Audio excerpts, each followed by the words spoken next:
High guys, கொத்தமல்லி வந்து பார்த்திங்கன்னா சட்னி சேர்த்து வந்து ஃபஸ்ட்டு வந்து பார்த்திங்கன்னா இந்த மாதிரி க்ளீன் பண்ணி பெரிய சைஸில் கட் பண்ணிட்டேன். ஏன்னா வந்து பார்த்திங்கன்னா வதங்கினா அது கரெக்டாக இருக்கும் சொல்லிட்டு ஒரு 10 நிமிஷம் இந்த மாதிரி டப்பில் வந்து பார்த்திங்கன்னா கொஞ்சம் நல்லா வந்து கொத்தமல்லி வந்து பார்த்திங்கன்னா இந்த மாதிரி தண்ணியில் வந்து பார்த்திங்கன்னா முழுகிற மாதிரி அளவுக்கு தண்ணி ஊற்றிக்கணும். ஸோ இப்போ வந்து பார்த்திங்கன்னா பாருங்கள், இந்த மாதிரி ஃபில்டர் பண்ணி நான் ஃபில்டர் பண்ணியிருக்கேன். ஃபில்டர் பண்ணி நான் கொத்தமல்லி வந்து இப்படி எடுத்து வச்சுட்டேன்னா வாஷ் பண்ணிவிட்டு மண்ணெல்லாம் இருக்கும் கொத்தமல்லியில் வந்து பார்த்திங்கன்னா அந்த மண்ணெல்லாம் வந்து நம்மளுக்கு தண்ணியில் வந்து சென்டரில் போயிடும். ஸோ இப்போ நம்மளுக்கு வந்து பார்த்திங்கன்னா மேலே வந்து பார்த்திங்கன்னா கொத்தமல்லி மட்டும்தான் நம்மளுக்கு வந்து இருக்கும். தேவையான அளவுக்கு எடுத்துக்கிட்டு மண்ணாக இருக்கிறதெல்லாம் நம்ம வந்து வேஸ்டேஜ் அதில் அது வந்து ரிமூவ் பண்ணிடலாம். இப்போது தண்ணி ஃபில்டர் வந்து பார்த்திங்கன்னா நான் இந்த அளவுக்கு எடுத்துருக்கேன். ஃபில்டர் ஆனதுக்கப்புறம் வந்து பார்த்திங்கன்னா நம்ம ஊறுகாய் செய்கிறது வந்து பார்க்கலாம். கொத்தமல்லி ஊறுகாய் டேஸ்ட்டு சூப்பராக இருக்கும், ஆனால் அல்டிமேட்டாக இருக்கும் டேஸ்ட்டு. எப்படி செய்ய போகிறது வந்து 1 by 1 பார்க்கலாம் வாங்க. கொத்தமல்லி சட்னிக்கு வந்து அடுப்பு ஆன் பண்ணிவிட்டு கடாய் வச்சுருக்கேன். இப்போ டைமிங் வந்து கேட்டிங்கன்னா 10:30, நைட்டு 10:30 மணி, 10:40 ஆக போகுது. ஆயில் வந்து ஹீட் பண்ணிக்கலாம். ஆயில் வந்து சேர்த்துட்டு இந்த நேரம் சரிங்களா வேண்டுதலா தெரிஞ்சுக்கிட்டே கேட்கறது நக்கல் தானே இது. நான் கேட்கலையே, பப்ளிக் கேட்பாங்கல்ல. உளுத்தம்பருப்பு வந்து சேர்த்துக்கிறேன் கொத்தமல்லி சட்னிக்கு.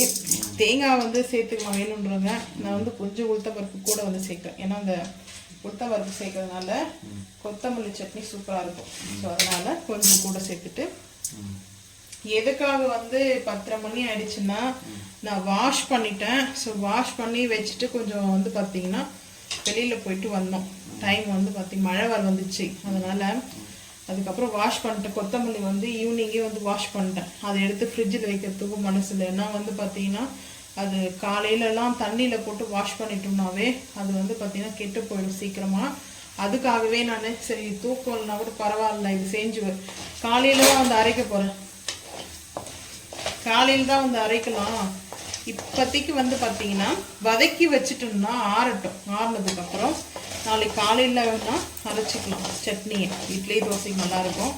ஃபஸ்ட்டு உளுத்தம்பருப்பு போட்டு சால்ட்டு வந்து நம்ம இப்போ சேர்க்கக்கூடாது. ஏன்னா வதங்கும் போது ஒரு கட்டு கொத்தமல்லி வந்து பார்த்திங்கன்னா ஒரு கட்டு இருக்கும். வதங்க ஆரம்பித்தா நம்மளுக்கு வந்து கம்மியாக தான் ஆகும். அதனாலே நான் வந்து பண்ண வேண்டாம், சிம் பண்ணிக்கலாம். சிம் பண்ணிவிட்டு வந்து பார்த்திங்கன்னா பூண்டு, ஏன்னா சிலன்னு வந்து வெடிக்க ஆரம்பிக்கும். அதனால தான் புதினா வர இருக்குது. இன்னும் அதையும் வரும். நான் வந்து இது புதினா ஆல்ரெடி நம்ம சேனலில் வந்து அப்டேட் பண்ணிக்கிறோம். ஸோ புதினா சட்னியும் நிறைய டிஃப்ரெண்ட்டாக இருக்குது. பூண்டு வந்து பார்த்திங்கன்னா சேர்த்துட்டு கூடவே வந்து பார்த்திங்கன்னா பச்சை மிளகாவும் வந்து க்ரீன் சில்லி வந்து ஆட் பண்ணிக்கிறேன். இது வந்து வதங்குச்சுன்னா நம்மளுக்கு வந்து கரெக்டாக இருக்கும். வதங்குச்சுன்னா அரைக்கிறதுக்கு கரெக்டாக இருக்கும். ஏன்னா நீங்கள் கட் பண்ணி கூட போட்டு செஞ்சுக்கலாம். கொஞ்சம் சலசலன்னு இருக்கும். இதில் வந்து கடலைப்பருப்பு வந்து ஆட் பண்ணக்கூடாது. கொத்தமல்லி சட்னிக்கு கடலைப்பருப்பு வந்து ஆட் பண்ணவே வேண்டாம். நீங்கள் வந்து உளுத்தம்பருப்பு மட்டும் சேர்த்து பாருங்கள், டேஸ்ட் வந்து சூப்பராக இருக்கும். நான் வந்து கடலைப்பருப்பு எடுத்து வச்சுக்கிறது வந்து புதினா சட்னி சேர்க்கணும். புதினாவும் வாஷ் பண்ணி எடுத்து வச்சுருக்கேன். ஏன்னா அதுவும் வாஷ் பண்ணதுனால தண்ணியில் வந்து வாஷ் பண்ணிட்டோம்னாவே நம்மளுக்கு வந்து அந்த இது மாதிரி ஆகிடும், நம்மளுக்கு கெட்டு போடுற மாதிரி ஆகிடும். அந்த லீஃப் எல்லாம் வந்து பார்த்திங்கன்னா க்ரீனாக இல்லாமல் ஒரு மாதிரி இதுவும் ஆகிடும். ஸோ அதுக்காகவே மெயினாக வந்து இப்போ செஞ்சிட்ருக்கேன். ரெட் சில்லி சேர்த்துட்டு கொஞ்சம் கேர்ஃபுல்லாக தான் செய்யணும். இப்போ வந்து புதினா தனியாக எடுத்து வச்சுருக்கேன். கொத்தமல்லி சொன்னாலே வாஷ் பண்ணி வச்சுருக்கேன்ட்டு அதை நம்ம சேர்த்துக்கணும். கொத்தமல்லி சேர்த்து வதங்கினதுக்கப்புறம் தான் நம்ம வந்து ஃபைனலில் சால்ட் வந்து சேர்க்கணும்.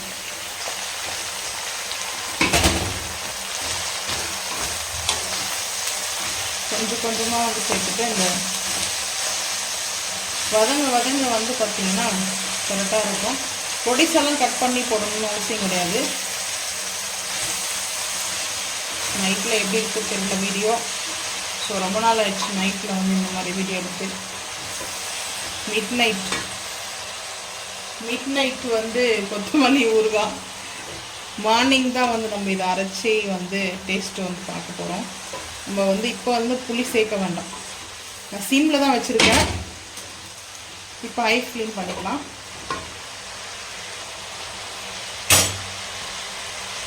இந்த ஹேண்டில் வேறு நிற்க மாட்டேங்குது. இது பிடிச்சாதான் வந்து அசையாகும்.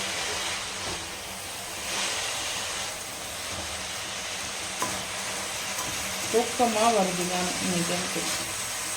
மற்ற டைம்லலாம் வீடியோ எடிட் பண்ணிவிட்டு எப்படியும் ஒரு 11:30 இப்படி வந்து பார்த்திங்கன்னா 1 o'clockலாம் கூட வந்து பார்த்திங்கன்னா வீடியோ எடிட் பண்ணி அப்டேட் பண்ணி தூங்குறதுக்கு வந்து 1 o'clockலாம் ஆகும். இன்றைக்கிலாம் தெரியல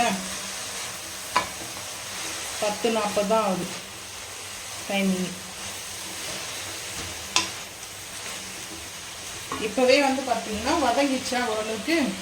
ஃபஸ்ட்டு போட்ட பேட்ச் வந்து வதங்கிடுச்சு. அடுத்து நம்ம அப்படியே வந்து சேர்த்துக்கலாம். சேர்த்துட்டு கொஞ்சம் வந்து நல்லா அந்த வதங்கினா போதும். நான் இதில் வந்து அந்த தண்டெல்லாம் சேர்த்துருக்கேன். கொத்தமல்லியில் வந்து பார்த்திங்கன்னா தண்டெல்லாம் சேர்த்துருக்கேன். நான் தண்டு சேர்த்து செய்யுங்க, நல்லதாக இருக்கும். நம்ம அந்த லீஃப் மட்டும் எடுத்துக்கிட்டு தண்டை வந்து நம்ம வந்து டஸ்ட்பினில் போட வேண்டாம். தண்டு தான் மெயினாக வந்து நல்லா வந்து நம்மளுக்கான சட்னி டேஸ்ட்டும் இருக்கும், ஹெல்த்துக்கும் ரொம்ப நல்லது. இதில் வந்து இஞ்சி வந்து நீங்கள் ஆட் பண்ணிக்கோங்க. நான் இஞ்சி வந்து முடிஞ்சிச்சு, வாங்கிட்டு வரல, அதனால் நான் இஞ்சி வந்து ஆட் பண்ணலை. ஸோ மெயினாக இஞ்சி வந்து ஒரு பிஞ்ச் அளவுக்கு இல்லை ஒரு 2 பிஞ்ச் அளவுக்கு வச்சுட்டா போதும். இது கொஞ்சம் வதங்கட்டும் பார்க்கலாம். 2 கடாய் அளவுக்கு வந்து பார்த்திங்கன்னா கொத்தமல்லி இருந்துச்சு இல்லையா. ஸோ இப்போது நம்ம சால்ட்டு வந்து சேர்த்துக்கலாம். கொஞ்சமாக தான் நான் சேர்த்துக்கிறேன். அதுக்கப்புறம் பார்த்துட்டு கூட நம்ம அரைக்கும் போது ஆட் பண்ணிக்கலாம். ஃபஸ்ட்டே வந்து நம்ம வந்து சேர்த்துட்டோம்னா ஃபஸ்ட்டே எக்ஸ்ட்ரா வந்து போட்டால் கூட நம்மளுக்கு வந்து பார்த்திங்கன்னா சாப்பிட முடியாது. பாருங்கள், அரைச்சிட்டு தோசை மேலே வந்து அப்ளை பண்ணி சாப்பிடும்போது நம்ம சூப்பராக இருக்கும். க்ரீன் தோசையாகவும் இருக்கும். கொத்தமல்லி வந்து ரொம்ப நல்லது சாப்பிட்றதுக்கு. கோல்டாகவும் சொல்லுவாங்க இல்லையா, சில பேருக்கு வந்து கோல்டாகவும் சொல்லுவாங்க. அப்படி உங்களுக்கு தோணுச்சுன்னா கொஞ்சமாக வந்து இஞ்சி வச்சுக்கோங்க, அந்த கோல்டு வந்து தெரியாது. ஸோ அந்த இஞ்சி வந்து ஹீட்டு.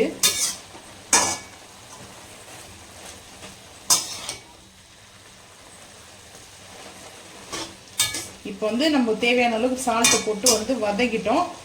இது ரொம்ப நேரம் வந்து வதங்கணும் வந்து தேவையில்லை. பச்சை மிளகாலாம் நல்லா வதங்கிடுச்சு, பூண்டுலாம் வதங்கிடுச்சு. இதில் வந்து சின்ன வெங்காயம் சேர்த்து கூட ஒரு நாளைக்கு வந்து நம்ம செய்யலாம். சின்ன வெங்காயம், அதில் வந்து கோகனட் வந்து சேர்க்கலாம். ஸோ அது வந்து பார்த்திங்கன்னா அடுத்த வந்து பார்த்திங்கன்னா ரெசிபியை வந்து நம்ம ஷேர் பண்ணுறோம். வேணும்னா சொல்லுங்கள், கமெண்ட் பண்ணுங்கள். ஸோ நம்ம அந்த வீடியோவும் ஷேர் பண்ணுறோம். இப்போ வந்து பார்த்திங்கன்னா கரெக்டாக நம்மளுக்கு வந்து வதங்கிடுச்சு. அந்த தண்ணி மட்டும் இருக்குது பார்த்திங்களா, இங்கே எக்ஸ்ட்ரா கொஞ்சம் அந்த தண்ணி மட்டும், அந்த கொத்தமல்லி அலசனத்துலேயே தண்ணி இருக்கும், கொத்தமல்லிலையும் வந்து தண்ணி இருக்கும். ஸோ அந்த தண்ணி மட்டும் லைட்டாக அது வற்றணும். வற்றினதுக்கப்புறம் வந்து அடுப்பு ஆஃப் பண்ண வேண்டியதான். அடுப்பு ஆஃப் பண்ணிவிட்டு கம்ப்ளீட்டாக வந்து ரெஸ்ட் எடுத்தோம். ஸோ ரெஸ்ட் ஆனதுக்கப்புறம் மார்னிங் வந்து பார்த்திங்கன்னா சட்னி அரைக்கும் போது புளி சேர்க்கணும். நம்ம வந்து பார்த்திங்கன்னா புளி கொஞ்சமாக சேர்த்து அரைச்சிட்டோம்னா டேஸ்ட் சூப்பராக இருக்கும். தாளிப்பும் கொடுக்கலாம் சட்னிக்கு வேணும்னா, டேஸ்ட் அருமையாக இருக்கும். ஸோ இப்போ வந்து பார்த்திங்கன்னா தண்ணி வற்றட்டும், அடுத்து நம்ம காலையில் பார்த்துக்கலாம். கொத்தமல்லி நம்ம வந்து வதக்கி ஆற வச்சுது. ஆறுனதுக்கப்புறம் வந்து பார்த்திங்கன்னா புளி சேர்த்துருக்கேன். தேவையான அளவுக்கு புளி மட்டும்தான், தாளிப்பெல்லாம் வந்து கொடுக்கல. வேணால் தாளிச்சிக்கலாம். ஒரு கடுகும் போட்டு கொஞ்சமாக கருவேப்பிலை போட்டு தாளித்து கூட செஞ்சுருவோம் சட்னி. இந்த சட்னி வந்து பார்த்திங்கன்னா நல்லாயிருக்கும். இது வந்து பார்த்திங்கன்னா அரைச்சிட்டு வந்துட்டு பார்க்கலாம் வாங்க. அரைச்சாச்சு. இப்போ வந்து ஒரு பவுலுக்கு வந்து ட்ரான்ஸ்ஃபர் பண்ணிக்கிறேன். தண்ணி வந்து சேர்க்க வேண்டாம். வேணும்னா அந்த ஜார் மட்டும் லைட்டாக வாஷ் பண்ணிவிட்டு இதுலேயே வந்து சேர்த்துக்கலாம்.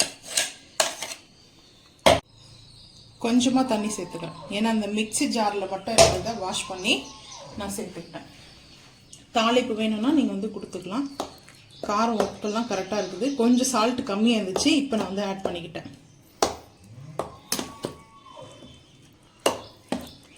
இது வந்து பிரெட் ரோஸ்ட்டு கூட நம்ம வந்து பிரெட்டில் வந்து அப்ளை பண்ணிவிட்டு பிரெட் ரோஸ்ட்டில் கூட சாப்பிட்லாம். கொத்தமல்லி மட்டுமே சட்னி, புதினா வந்து வதக்கி வச்சுருக்கேன், அதை வந்து அரைக்கணும். ஸோ இது முடிஞ்சிச்சு. அதுதான் ரொம்ப சிம்பிளாக அந்த சட்னி வந்து பார்த்தீங்கன்னா டேஸ்ட் சூப்பராக இருக்கும். ஏன்னா சின்ன வெங்காயமும் அதுக்கப்புறம் வந்து கோகனட் வச்சு செய்யறது வந்து பார்க்கலாம். இந்த வீடியோ பிடிச்சா மறக்காம ஷேர் பண்ணுங்க, சப்ஸ்கிரைப் பண்ணுங்க, பெல் ஐக்கன் வந்து கிளிக் பண்ணுங்க, மறக்காம சேனல் வந்து ஃபாலோ பண்ணுங்க. அப்பதான் நம்ம போகிற வீடியோ உங்களுக்கு நோட்டிஃபிகேஷன் வரும். தேங்க்யூ.